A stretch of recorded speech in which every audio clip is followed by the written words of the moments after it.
Bonjour chers élèves, bienvenue dans ton cours. Aujourd'hui je vais te parler de la classification périodique.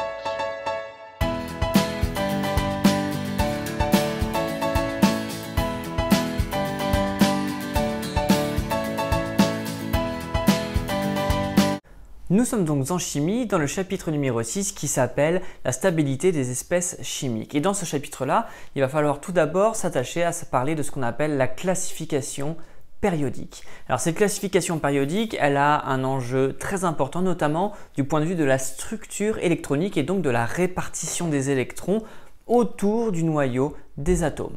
Alors comment comprendre ça? Jusqu'à présent, on peut se demander quel est le modèle qui permet de dire quelle est la répartition des électrons autour du noyau.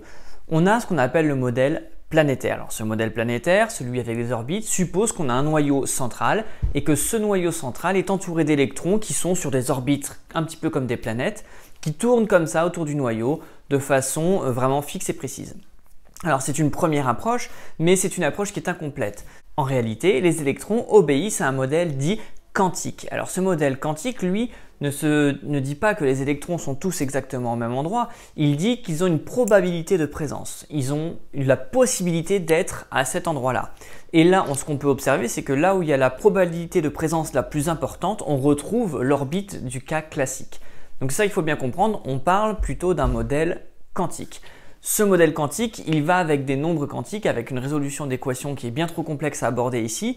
Mais donc, ce modèle quantique va nous permettre de répartir les électrons sur des couches et des sous-couches électroniques. Alors pour faire ça, on va justement parler des couches et des sous-couches électroniques. Ce qu'on va appeler les couches, c'est simple, ce sont des numéros. On va avoir la première couche, la deuxième couche ou encore la troisième couche. Et chaque couche pourra posséder des sous-couches. Soit on peut avoir la sous-couche dite S, et cette sous-couche S, elle peut contenir au maximum 2 électrons. Soit on peut avoir la sous-couche P qui au maximum comprend 6 électrons. Et au final, la sous-couche D qui peut avoir aussi 10 électrons maximum. Cela signifie qu'on peut avoir des électrons à l'intérieur, un nombre moins important d'électrons à l'intérieur de ces sous-couches, mais au maximum, on peut savoir combien elles en contiennent. Alors j'ai mis 3 petits points bien pour préciser qu'il peut y avoir des couches 3, 4, 5, etc. et que les sous-couches aussi ne sont pas terminées. Il peut y avoir la sous-couche F, la sous-couche G, etc. Donc maintenant qu'on sait ce qu'est une couche et une sous-couche, donc il y a plusieurs sous-couches dans une même couche, voyons comment on peut choisir la répartition de ces électrons. Première chose, la couche numéro 1 ne possède qu'une seule sous-couche S. C'est celle qui va s'appeler la 1S. Au maximum, je peux donc mettre que 2 électrons sur la couche 1, c'est-à-dire les 2 électrons de la sous-couche S. Ensuite, la deuxième couche que l'on peut avoir, c'est la sous-couche P qui vient s'ajouter dans la couche 2. Donc dans la couche numéro 2, il y a la couche S, la sous-couche S, et ensuite on a la sous-couche P. C'est-à-dire qu'on a dans la couche numéro 2, la 2S et la 2P. 2 électrons maximum pour la sous-couche S, 6 électrons maximum pour la sous-couche P. Donc sur la couche numéro 2, au maximum, on peut avoir 8 électrons. Enfin, il y a la troisième couche qui va comporter la sous-couche S, puis la sous-couche P et enfin la sous-couche D. C'est-à-dire qu'on peut avoir la 3S, la 3P et la 3D. La sous-couche S, 2 électrons maximum, la sous-couche la sous-couche P, 6 électrons maximum et la sous-couche D, 10 électrons. Donc au maximum, la troisième couche peut comporter 18 électrons. Maintenant, dans quel sens peuvent se remplir ces sous-couches? Il y a un ordre précis, c'est ce qu'on appelle l'ordre par énergie croissante. Dans un premier temps, ça va être simple, ça va toujours être 1, 2, on va remplir les sous-couches les unes à la suite des autres. Mais il faut bien comprendre qu'en faisant ce petit triangle et de la répartition des couches et des sous-couches, il va falloir les remplir dans cet ordre-là. C'est-à-dire, on va toujours partir d'une diagonale et on va comme ça remplir les sous-couches. Donc d'abord la 1S, puis la 2S, puis la 2P, puis la 3S, puis la 3P. On s'arrêtera là pour la classe de seconde, mais plus tard, vous verrez qu'il faudra remplir d'abord la 4S s'il y en a une, avant de remplir la 3D. C'est une histoire d'énergie. Donc retenez bien que pour nous, simplement, on va les remplir dans l'ordre d'apparition, mais qu'au bout d'un moment, il peut y avoir des inversions à cause de leur énergie. Petite information, c'est ce que l'on appelle la règle de remplissage de Kleshkovsky. Donc maintenant qu'on sait comment remplir ces sous-couches, il faut bien comprendre quel est le rôle des électrons qui vont être sur ces couches et ces sous-couches. La dernière couche remplie va être appelée la couche de valence. Ça va être la couche externe, celle des électrons les plus éloignés du noyau. Et les derniers électrons qui se trouvent sur cette couche externe vont être appelés les électrons de valence et c'est eux qui vont avoir un rôle à jouer dans les liaisons chimiques.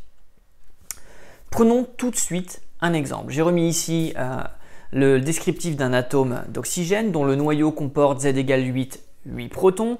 Comme il a 8 protons et qu'un atome est électriquement neutre, il a forcément 8 électrons aussi. Je vous rappelle que le proton et l'électron sont de charge opposée. Je vous ai remis aussi en mémoire l'ordre de remplissage des sous-couches électroniques et essayons maintenant donc de remplir cet élément. J'ai ici affiché les sous-couches disponibles, la 1s, la 2s, la 2p. En seconde, on s'arrêtera toujours là, ensuite on verra. Voyons voir, j'ai 8 électrons à disposition. La sous-couche S, 1s, que je commence à remplir, peut avoir au maximum 2 électrons. J'ai donc 1s2, 2 électrons dans la sous-couche 1s. Ça veut dire que maintenant, sur les 8 électrons, il m'en reste 6. Ces 6-là, je vais maintenant remplir la sous-couche 2s, la suivante dans l'ordre de remplissage. Elle peut comporter au maximum 2 électrons. J'ai donc 1s2, 2s2, 2 électrons dans la sous-couche 2s. Ces 2 électrons étant maintenant placés, il me reste 8 moins 2 moins 2, c'est-à-dire 4 électrons à placer. Et bien ces 4 électrons, je vais les placer sous la sous-couche 2p qui n'est que partiellement remplie. Elle n'est pas remplie à fond. Et donc on a l'oxygène qui a une structure électronique 1s2, 2s2, 2p4. Voyons maintenant le lien avec cette fameuse classification périodique des éléments. On l'appelle tableau périodique des éléments, classification périodique des éléments, mais il faut savoir que un des précurseurs de cette classification telle qu'on la connaît aujourd'hui, c'est Mendeleïev. Au cours du 19e siècle, on avait à l'époque 2 informations qui étaient la masse molaire, en tout cas la masse d'une certaine quantité des éléments chimiques et aussi tout simplement leurs propriétés chimiques. On les testait de façon à voir. Et bien Mendeleïev, dont on voit le portrait s'afficher juste ici, a commencé un peu à classer ces éléments et il s'est dit en se basant sur 2 critères. Première chose, je vais les mettre tous par ordre de masse croissante. C'est le premier critère. Et ensuite, je vais voir si tous les temps d'éléments, il n'y a pas des propriétés communes.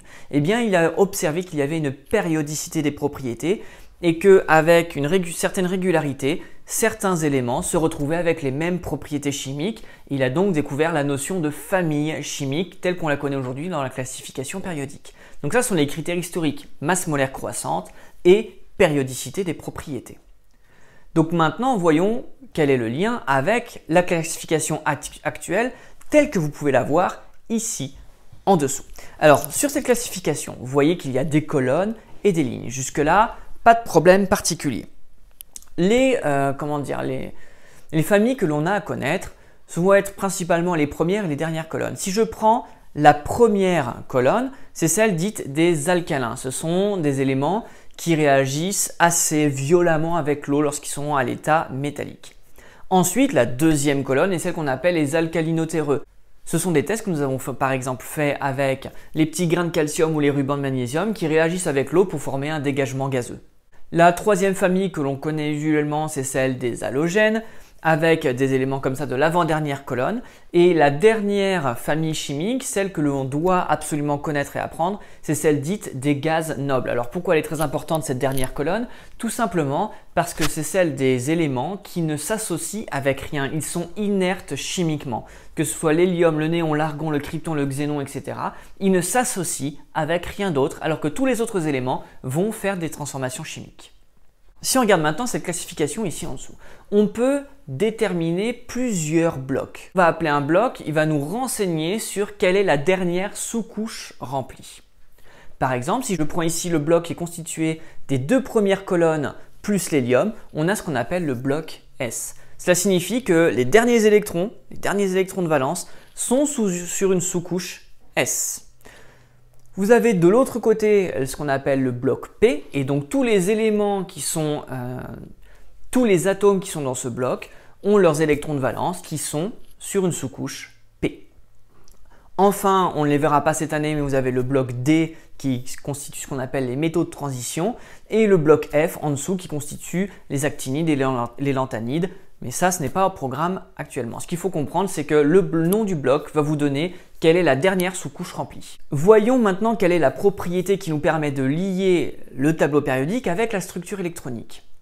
La première chose, c'est qu'une ligne ou encore une période va vous donner le numéro de la dernière couche électronique. Si un élément se trouve sur la première période, la première ligne, ça veut dire qu'on n'a rempli que la première couche.